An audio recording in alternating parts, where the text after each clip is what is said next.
Hello everyone, today telling the step into the world of one of Hollywood's most enigmatic actors.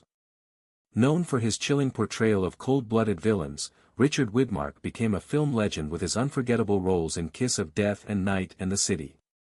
But beyond the dark characters and brooding on-screen presence was a man of deep convictions, private struggles, and a surprising sensitivity. Explore the life of the actor who changed film noir forever, how he felt about the violent roles that made him famous, and the legacy he left. Early life and education. Subscribe now and don't miss out on the untold stories of Hollywood's most iconic actors. More exciting profiles coming soon. Richard Widmark was born on December 26, 1914, in Sunrise Township, Minnesota. His father, Carl Widmark, was of Swedish descent and worked as a traveling salesman, and his mother, Ethel May Barr, was of English and Scottish ancestry. Richard spent most of his childhood in small towns across the Midwest, as the family moved frequently due to his father's work. He attended school in Princeton, Illinois, where his love for movies began to grow. Widmark often cited his admiration for actors like James Cagney as a reason for pursuing an acting career. After high school, Widmark attended Lake Forest College in Illinois, where he studied acting, speech, and drama. His passion for acting deepened during his college years, and he eventually graduated in 1936. Widmark also briefly served as a drama instructor at the college after graduating, sharing his passion for performance with students. Although his early ambitions were to become a stage actor, his career would soon take an unexpected turn toward Hollywood. Widmark's first real foray into acting came through radio. After moving to New York, he found work as a radio actor in the late 1930s, a booming industry at the time. His distinctive voice, full of intensity and emotional range, helped him stand out. During this period, he appeared on popular radio shows such as Gang Busters and Inner Sanctum Mysteries, honing his craft in dramatic roles. By the early 1940s, Widmark had transitioned to the stage. He made his Broadway debut in 1943 with Kiss and Tell, which was a successful production.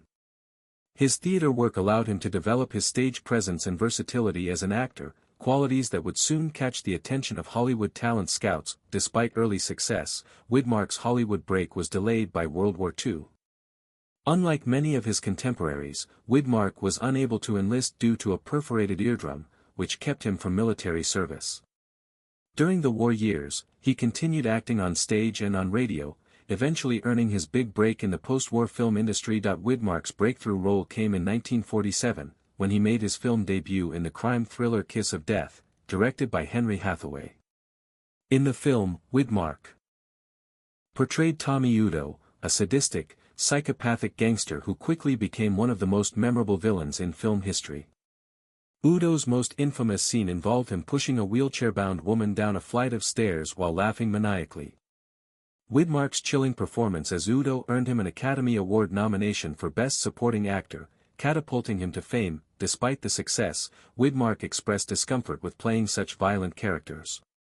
He felt a strong aversion to glorifying violence and wanted to break away from these types of roles.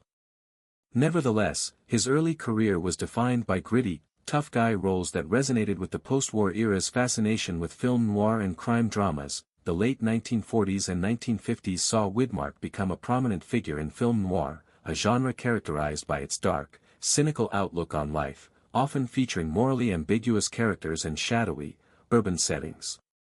Widmark excelled in these roles, bringing a complexity to his characters that set him apart from other actors of his time. Night and the City, 1950, Widmark played Harry Fabian, a small-time hustler caught in a web of lies and deception in London's underworld.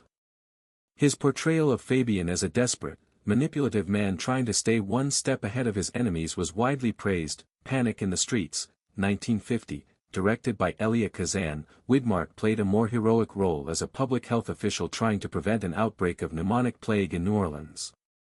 The film was a departure from his villainous roles, allowing him to showcase his range as an actor. Pickup on South Street, 1953, in this Samuel Fuller film, Widmark played a professional pickpocket named Skip McCoy, who gets caught up in Cold War espionage after stealing a piece of valuable microfilm.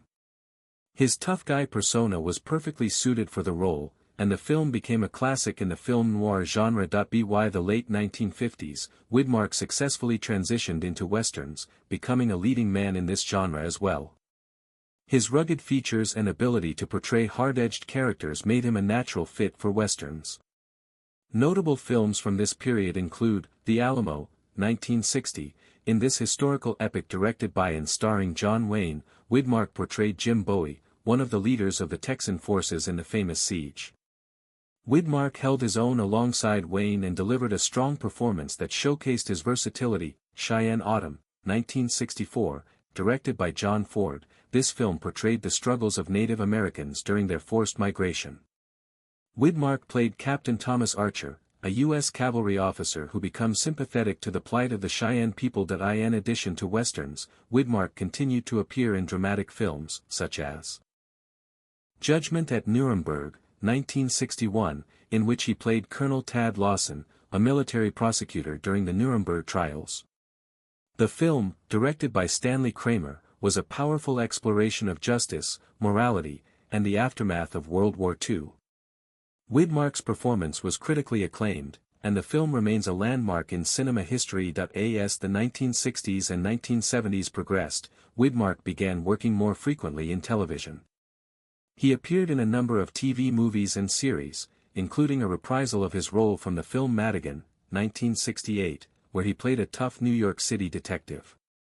The TV version of Madigan aired from 1972 to 1973, and while it wasn't a huge success, it demonstrated Widmark's ability to adapt to the evolving entertainment landscape. One of Widmark's last major film roles came in Murder on the Orient Express, 1974, where he starred alongside an all-star cast that included Albert Finney, Lauren Bacall, and Ingrid Bergman. Widmark played Ratchet, the American tycoon who becomes the murder victim at the heart of the film's mystery. Throughout the 1970s and 1980s, Widmark continued to work in television and film, though he gradually scaled back his appearances. He made his final film appearance in True Colors, 1991, and officially retired from acting in the early 1990s. Richard Widmark was known to be a private individual, particularly when it came to his personal life. In 1942, he married screenwriter Jean Hazelwood, and the couple had one child, a daughter named Anne. Widmark and Hazelwood were married for 55 years until her death in 1997. Widmark married again in 1999, this time to Susan Blanchard, the widow of actor Henry Fonda. Though his on-screen persona often revolved around playing tough, cynical characters, Widmark was reportedly a gentle and thoughtful man in real life. He was deeply concerned about the portrayal of violence in media and was an advocate for gun control, believing that the types of characters he portrayed could have a harmful influence on society. Despite his early success playing violent characters, he later became outspoken about the need for Hollywood to be more responsible in how it depicted violence. Widmark, politically active, identifying as a liberal and supporting Democratic candidates throughout his life. He was a close friend of politician Adlai Stevenson, the two having bonded over their shared political beliefs. Richard Widmark passed away on March 24, 2008, at the age of 93, after a long and distinguished career. His death marked the end of an era in Hollywood, as he was one of the last surviving stars from the golden age of film noir. Widmark's legacy is one of versatility and intensity. Though he may be best remembered for his early roles as menacing villains, his ability to portray a wide range of characters, from hard-nosed detectives to tragic antiheroes, made him one of the most respected actors of his generation. His work in film noir helped define the genre, and his performances in westerns, crime dramas, and thrillers showcased his immense talent and depth. For fans of classic cinema, Richard Widmark remains a symbol of the gritty, morally complex characters that came to define the post-war era. His contributions to film history.